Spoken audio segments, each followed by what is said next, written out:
When the War Within came out, it did return endless prime part farming, if you wish to call it that. The endless missions for prime parts.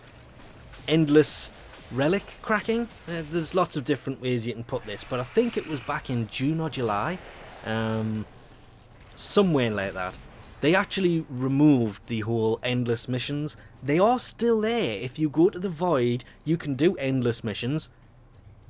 You just won't get the prime rewards that you used to get from it. Well, this whole system has semi kind of returned. Because if you go to the Void Fissure missions, things like excavation every 2 machines, so every 200 round of cryotic, you will be given a chance to crack open a relic and claim 1 of 4 from that, and then equip another one and continue. Same with survival. Every 5 minutes, same kind of thing. Interception, same thing. Once you get to the 100%, you can crack open a relic and equip another one and carry on. This, of course, goes for defense. I think defense is the only one that's actually missing from there, isn't it? No, I'm missing a mission type here. But it's still kind of... it's useful to have this thing back, because doing 10 minutes of survival and then having to leave, crack a relic open, then start the mission over again for another one was a bit of a pain. So the fact it does it every 5 minutes, I was really glad for survival. 5 rounds for defense, or 5 waves I should say. And I won't lie, I completely forgot this was a thing until Valkyria came around and I was doing something, and then I think it was 5 rounds of a 5 minutes, it was a survival mission. It kind of popped this thing up and I went, what? But after time you do get used to it, and I kind of really like the way that they've implemented this system. The last one, it's just, you continue going every 5 waves, 5 rounds, 100% of interception. I think you had to get 400 for the excavation, and after that you can leave. That still remains for the excavation stuff. Only now you have to complete 2 excavators.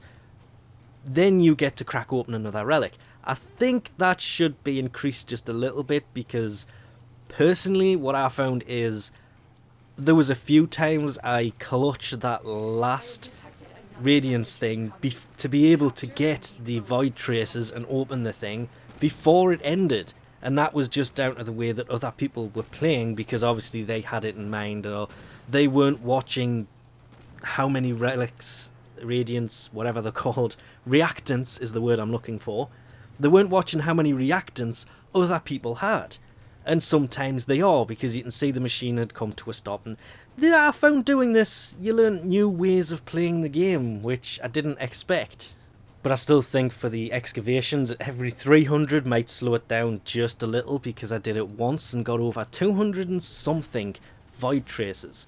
But with Valkyria Prime coming around, having these available was very useful. And I like the way that at the end of the 5 minutes, 5 waves, 2 excavators, or the 100% for interception, you kind of got a choice of which part you wanted to claim. Then you get a choice of which relic you wish to equip next. The only real problem I found there was, if you are doing a radiant relic, you use up all your radiant relics. Radiant being when you upgrade it from intact, using 100 void traces to radiant, gives you a higher chance of getting the rare stuff. You couldn't really upgrade a normal relic into a radiant one, even if you got the void traces to do it. When you're in the mission, you couldn't do that, so you kind of have a limit. You have to make sure you have enough to carry on.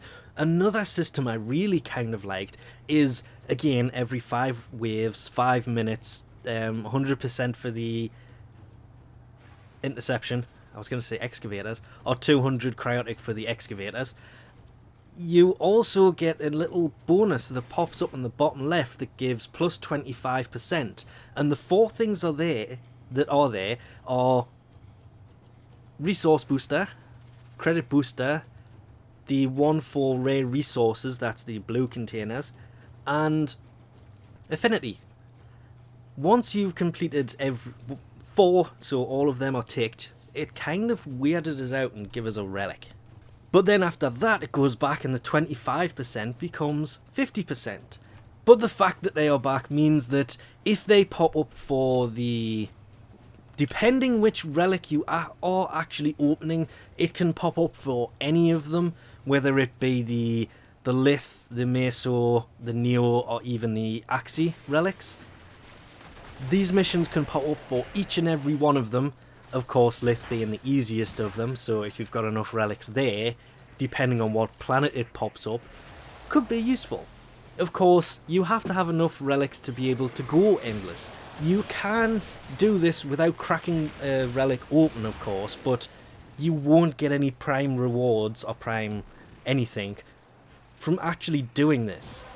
You don't even get void traces every 5 minutes, 5 waves, that kind of thing, because if you don't open a relic, you can get the 10 once and then it just kind of sits there. I found that out the hard way. So this has added an element back to the game that has been missing for a while.